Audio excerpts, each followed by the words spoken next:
चलिए तो inverse trigonometry के ही डिस्कशन को आगे बढ़ाते हैं। कल हमने बात करी थी कि tan inverse a plus tan inverse b के केस में दो केसेस बनेंगे, x और y का प्रोडक्ट लेस देन 1 हो तो क्या होगा और ग्रेटर देन 1 हो तो क्या होगा। तो उसी चीज को हम यहाँ पे एक बार फिर से समझने की भी कोशिश करते हैं। जैसे सपोज मैंने यहाँ पे लिखा है tan inverse 1 plus tan inverse root 3। अगर हम सिंपल तरीके से इसको देखें तो tan इनवर्स 10 के अंदर 1 जो वैल्यू है वो पाई बाई 4 की होती है और रूट 3 जो वैल्यू है वो पाई बाय 3 की होती है। अगर मैं इन दोनों को ऐड कर दूं तो 12 will be the LCM, 3 plus 4 यानी 7 पाई बाई 12, ये जो है मेरा इसका रिक्वायर्ड आंसर होना चाहिए। अब इसी को हम फॉर्मूला से चलते हैं। अभी हम मान रहे हैं कि हमारे पास में जो हमने जो कल केसेस एक्सप्लेन किए थे वो केस नहीं है, हम इसको सिंपली ऐड ऑन करने की कोशिश करते हैं।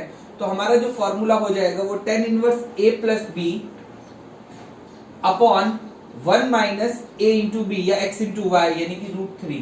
तो यहां से ये माइनस कॉमन लेके बाहर निकाल दे रहा हूं तो मैं इसको minus tan inverse root 3 plus 1 upon root 3 minus 1 इस तरीके से लिख सकते हैं। और अगर हम इसको ध्यान से देखेंगे तो ये जो वैल्यू है वो 75 डिग्री की है यानी कि माइनस 5 पाई बाई 12। तो एक्चुअल जब हम इसको सॉल्व करते हैं तो आंसर आ रहा है 7 पाई बाई 12 और यहां जब हम कैलकुलेट कर रहे हैं तो आंसर आ रहा है माइनस 5 पाई बाई 12। तो दोनों में गड़बड़ कहाँ है? गड़बड़ यही जो मैंने आपको बताई थी कि यहाँ पर ये जो x है वो 1 है और y जो है वो रूट 3 है। तो दोनों का जो प्रोडक्ट हम करेंगे x इंटू वाई यानी 1 multiply by root 3 that will be root 3 which is greater than 1। तो यहाँ पे इंस्टेड ऑफ दिस डायरेक्ट लगाने की बजाय पाई से ऐड करना पड़ेगा और अगर हम यहाँ पे pi plus minus 5 pi by 12 ये ऐड कर दें सो it will B 7 pi by 12। तो ये जो है वो आंसर आ जाएगा। तो अगेन मैं फिर से रिपीट कर रहा हूँ, ये एक इंपॉर्टेंट फॉर्मूला था tan inverse x plus tan inverse y का।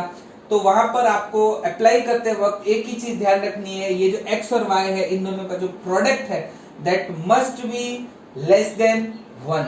अगर ये प्रोडक्ट ग्रेटर देन 1 है तो instead of using direct formula we have to apply pi plus जो फॉर्मूला है वो आपको अप्लाई करना है। तो ये जो है tan इनवर्स वाले फॉर्मूला के ऊपर एक बार हमने और थोड़ा सा डिस्कशन किया। फिर जैसा कि मैंने बताया था आप लोगों को कि हम जो भी क्वेश्चनर्स रहेंगे, हम यहाँ पे साइन वगैरह की बात नहीं करेंगे, हम जो भी क्वेश्चनर्स रहेंगे उसको 10 में कन्वर्ट करके ही सॉल्व करेंगे। तो अब हम देखते हैं कि कैसे हम साइन और कॉस इनवर्स जो है उनको tan इनवर्स में कन्वर्ट कर सकते हैं।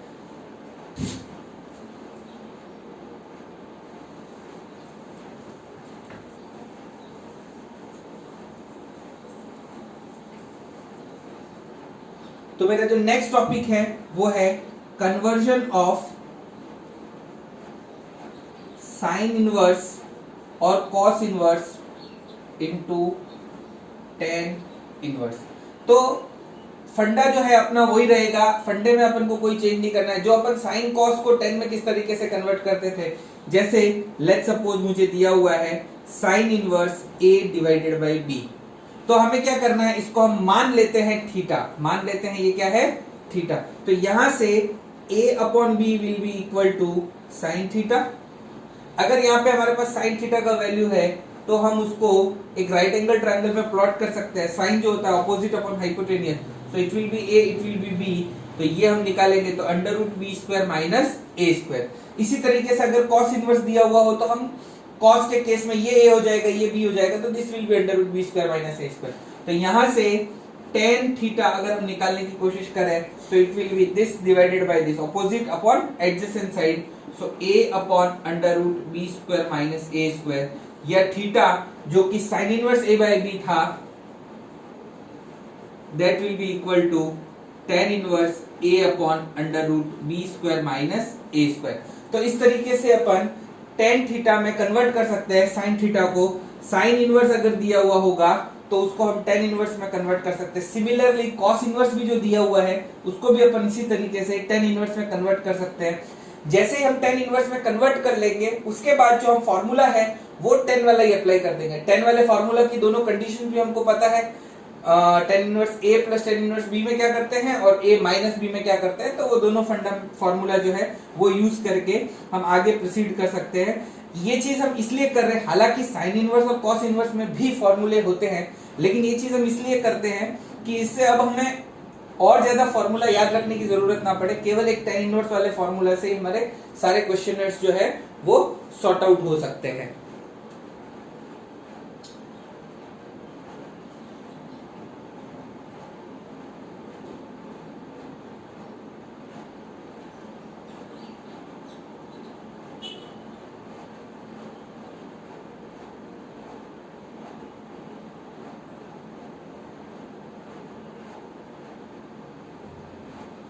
चलिए तो आगे बढ़ते हैं, एक क्वेश्चन से देखते हैं।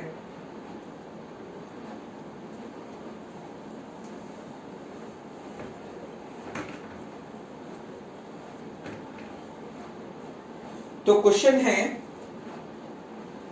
ये टेक्स्ट बुक का एग्जांपल ही है, sine inverse 2x under root 1 minus x square is equal to 2 sine inverse x, और इसी क्वेश्चन का अगला पार्ट है sine inverse 2x under root 1 minus x square is equal to 2 cos inverse x, लेकिन दोनों के साथ कंडीशंस दी हुई है -1/√2 से लेके +1/√2 तक, और इस केस में दिया हुआ है 1/√2 से लेके 1 तक। तो देखते हैं, अब यहाँ पे सपोज मैं x is equal to, suppose करिए दोनों में जो ये लेफ्ट हैंड साइड दिया हुआ है sine inverse 2x under root 1 minus x square ही दिया हुआ है, तो मान लेते हैं हम x is equal to sine theta assume कर सकते हैं या कॉस थीटा, क्योंकि कल भी हमने इस तरीके का क्वेश्चन जब देखा था सिंपलेस्ट फॉर्म में कन्वर्ट करने वाला, तो हमने कहा था कि हमें एक ऐसी आइडेंटिटी ढूंढनी है जो ये अंडर रूट वगैरह को सिंप्लीफाई कर ले। तो अगर हम x is equal to sine theta लेते हैं तो under root 1 minus sine square theta, यानी कि क्या हो जाएगा, ये कॉस स्क्वायर थीटा, रूट है तो बाहर क्या आ जाएगा कॉस थीटा, तो 2 sine theta cos theta is equal to sine 2 theta हो जाएगा, साइन और साइन कैंसिल हो जाएगा और ये 2 साइन इनवर्स x हो जाएगा। सेम यहाँ पर भी हम कर सकते हैं, कॉस भी ले सकते हैं तो भी 2 कॉस थीटा साइन थीटा होगा। तो कहाँ हमें साइन लेना है, कहाँ हमें कॉस लेना है, क्यों सेम ही चीज का आंसर लिमिट अलग अलग होने पर जो आपको लिमिट्स दी हुई है अलग अलग आ रहा है, तो इस चीज के ऊपर हम डिस्कस करते हैं। सबसे पहले हम पहले केस को लेते हैं, पहला केस मैं एक्सप्लेन करूंगा, दूसरा केस आप खुद से ट्राई कर पाएंगे। जैसे हम केस नंबर 1 लेते हैं, -1/√2 से लेके x का वैल्यू 1/√2 दे रहे हैं। हमारे पास दो सिचुएशन है, हम सिचुएशन नंबर ए यहाँ पे लेते हैं कि x is equal to sine theta, और पैरेलली हम सिचुएशन नंबर 2 यहाँ पे देखते हैं x is equal to cos theta, फिर हमें पता चलेगा कि कौन सी चीज हमें अप्लाई करनी है। तो अगर हम x is equal to sine theta लेते हैं तो क्या हो जाएगा, साइन थीटा का जो वैल्यू है वो -1/√2 से +1/√2 के बीच में हो जाएगा। क्लियर। अब साइन जो है वो इंक्रीजिंग फंक्शन होता है, हमने कल साइन इनवर्स का ग्राफ भी देखा था कि -π/2 से +π/2 तक, तो यहाँ ट्रांसफर कर देंगे तो ये जो है -π/4 से लेके +π/4 तक आ रहा है। बन तो यहाँ पे दोनों ही केस में साइन 2 थीटा रहा है, यानी कि 2 थीटा का वैल्यू जो हमें देखना है वो वैल्यू हमें मिल रहा है -π/2 से लेके +π/2 तक। क्लियर। अब इस दूसरे केस में जब हम cos थीटा लेते हैं, तो जब हम cos थीटा इसको लेते हैं -1/√2 से लेके +1/√2 तक, तो cos थीटा जो है वो डिक्रीजिंग फंक्शन होता है। कल हमने cos का ग्राफ भी देखा था कि 0 से पाई के बीच में हम जब इसको कंसीडर करेंगे तो कुछ इस तरीके का ग्राफ होगा, तो ये एक डिक्रीजिंग फंक्शन है। डिक्रीजिंग फंक्शन है यानी कि 1/√2 वैल्यू π/4 पे आती है और -1/√2 पाई माइनस π/4। cos के केस में हमें जब नेगेटिव है तो हमें क्या करना होगा, पाई माइनस π/4। तो यहां से हम थीटा का जो वैल्यू है वो π/4 से लेके 3π/4 तक आ जाएगा। जिसको ये चीज नहीं समझ में आई है, मैं यहाँ पे साइड में फिर से एक्सप्लेन कर रहा हूं। देखिए cos इनवर्स 1/√2 सिंपली क्या हो जाएगा आपका π/4, लेकिन cos इनवर्स -1/√2 जब आप करेंगे ट्रांसफर करने के लिए, तो देखिए 1/√2 होती है π/4 की, cos में अगर माइनस है तो हमें उसको क्या करना पड़ेगा, पाई से सब्ट्रैक्ट करना पड़ेगा, यानी पाई माइनस π/4 यानी कि 3π/4 होता है इसका वैल्यू, यानी थीटा का जो वैल्यू है वो π/4 से 3π/4 के बीच में आता है। तो हमें 2 थीटा का वैल्यू चाहिए, तो 2 थीटा का वैल्यू जो है वो π/2 से लेके 3π/2 के बीच में हो जाएगा। तो π/2 से लेके 3π/2, लेकिन cos की जो रेंज है वो होती है 0 से लेके पाई तक। तो अगर ये पाई होता सिर्फ पाई तक होता तो कोई दिक्कत नहीं थी, ये पाई से भी आगे जा रहा है 3π/2 तक, यानी कि ये चीज हम नहीं ले सकते, ये हमें लेना होगा। यानी x is equal to sine theta, पहले केस में जब x का वैल्यू -1/√2 से लेके +1/√2 तक है तो x is equal to sine theta जो है वो एप्रोप्रिएट रेंज में एडजस्ट हो रहा है, कॉस थीटा रेंज में एडजस्ट नहीं हो रहा। तो हम यहाँ पे क्या करेंगे, put x is equal to sine theta हम एज्यूम करेंगे, तो यहाँ पे हो जाएगा हमारा sine inverse 2 sine theta √1 minus sine square theta, it will be cos theta, यानी कि साइन इनवर्स साइन 2 थीटा। और लिमिट की कोई प्रॉब्लम नहीं है, हम ऑलरेडी वेरीफाई कर चुके हैं, कैंसिल आउट कर देंगे 2 theta and theta is nothing but sign inverse x, तो 2 साइन इनवर्स x इसका आंसर हो जाएगा। अब यही केस नंबर 2 जब हम बात करते हैं 1/√2 से 1 के बीच में, तो वही सिचुएशन को अब मैं यहाँ पे आपको रिपीट करता हूं सेकंड केस के लिए, इसको इरेज कर रहे हैं।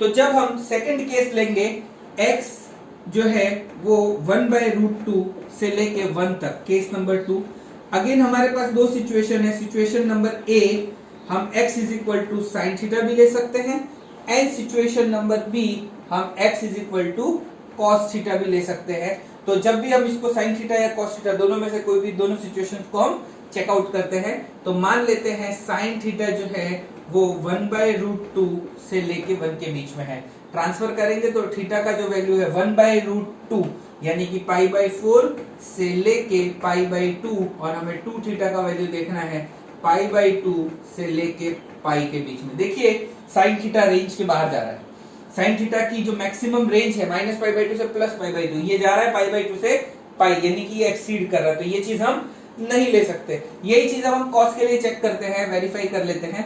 तो मान लेते हैं हम इसको कॉस थीटा लेते हैं 1/√2 से लेके 1 तक, तो थीटा जो होगा कॉस इनवर्स 1/√2 और कॉस इनवर्स 1, लेकिन रेसिप्रोकल हो जाएगा, ये वाला इधर और ये वाला इधर, बिकॉज कॉस एक डिक्रीजिंग फंक्शन है। तो कॉस में 1 किसका वैल्यू होता है, 0 का, और 1/√2 π/4 का। तो 2 थीटा जब हम करेंगे तो ये आ जाएगा 0 से लेके π/2। कॉस की रेंज जो होती है वो होती है 0 से लेके पाई तक, ये उस रेंज के अंदर ही है, यानी ये चीज हम अप्लाई कर सकते हैं। यानी कि जब ये सिचुएशन रहेगी तब हमें x is equal to cos theta will be the appropriate substitution, so it will be sine inverse 2 cos theta √1 minus cos square theta, तो ये हो जाएगा sine inverse sine 2 theta, again बनेगा तो वही, क्योंकि ये sine theta cos theta, sine 2 theta, तो ये कैंसिल हो जाएगा 2 थीटा, यानी 2 थीटा क्या है, cos इनवर्स है।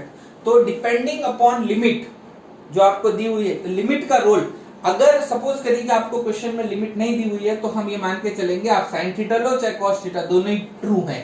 क्योंकि अगर नहीं दिया हुआ है तो हम ये मान के चलेंगे कि वो दोनों ही लिमिट में आ रहा है, तो वेदर यू राइट दिस और this both are allowed. But अगर हमें यहाँ पे जो लिमिट दी हुई है तो उस लिमिट के हिसाब से हमें साइन थीटा अज्यूम करना है या cos थीटा, वो अपन को देखना है। ऐसा नहीं कि हम कोई से भी क्वेश्चन में साइन भी अज्यूम कर सकते हैं और cos भी अज्यूम कर सकते हैं।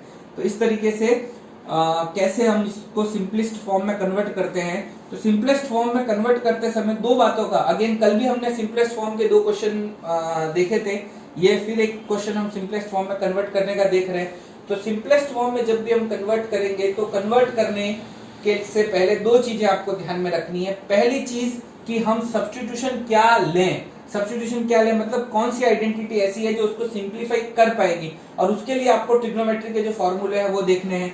जैसे a² माइनस b², जब भी ऐसा कुछ होगा तो हम x is equal to sine theta या cos थीटा अज्यूम करते हैं। 1 प्लस x² होता है तो हम tan theta cot theta assume कर सकते हैं। x² माइनस 1 हो तो हम sec theta cosec theta assume कर सकते हैं। तो इस तरीके की जो अलग अलग जो सब्स्टिट्यूशन है वो हमें एक तो अज्यूम करना है, नंबर 1, एंड नंबर 2 वो सब्स्टिट्यूशन में भी हर एक में हम देख रहे हैं दो ऑप्शन है, जैसे हम साइन भी ले सकते हैं cos भी ले सकते हैं, जहां हम tan ले सकते हैं वहां cot भी ले सकते हैं। तो कौन सा लेना है वो डिपेंड करेगा x की क्या लिमिट दी हुई है, उस लिमिट के आधार पे जो वैल्यू अपना रेंज के अंदर सेटिस्फाई होगी, जैसे यहाँ ये नहीं हो रही है ये हो रही है। इसके पहले वाले एग्जाम्पल में हमने जो देखा था कि साइन थीटा सेटिस्फाई हो रहा था cos थीटा नहीं हो रहा था, तो जो वैल्यू आपकी सेटिस्फाई हो रही है उसी वैल्यू को आपको सब्स्टिट्यूट करना है, उसके अलावा दूसरी किसी भी वैल्यू को सब्स्टिट्यूट नहीं करना है। तो इस तरीके से हमने इस वीडियो में ये देखा कि किस तरीके से हम साइन इनवर्स और कॉस इनवर्स को tan में कन्वर्ट कर सकते हैं, और दूसरी चीज सिंपलेस्ट फॉर्म में कन्वर्ट करते समय किन छोटी छोटी चीजों का हमें ध्यान में रखना है। Thank you.